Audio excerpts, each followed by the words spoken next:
में हमरा बताई है भोले बाबा गांजा भंगिया यदि घट जाए गोरखी के बियाह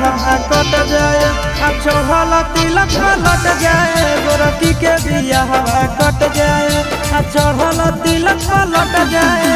सावन में हमरा बताई है भोले बाबा गांजा भंगिया यदि घट जाए सावन में हमरा बताई है भोले बाबा गांजा भंगिया यदि घट जाए गोरखी के बियाह कट जाए आ चढ़ल तिलक लट जाए गोरखी के बियाह कट जाए आ चढ़ल तिलक लट जाए।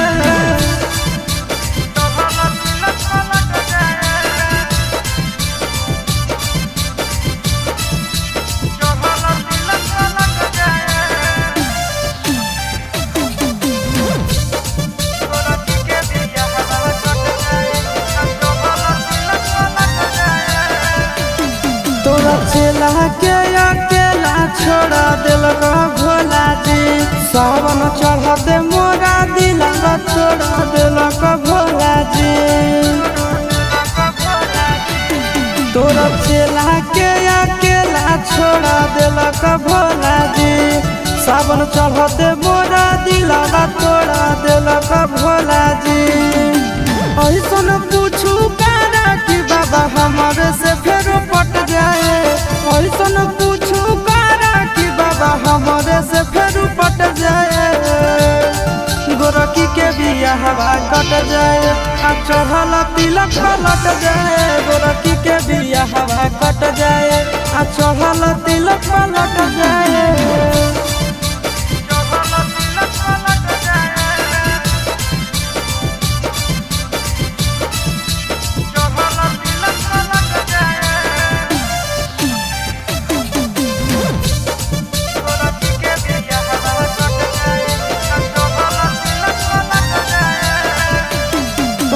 गम में हम गांजा दिन भर पिया हो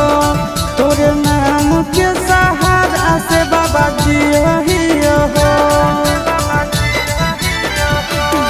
ओकर गम में हम गांजा दिन भर पिया हो तोरे नाम के सहारा से बाबा जिया हो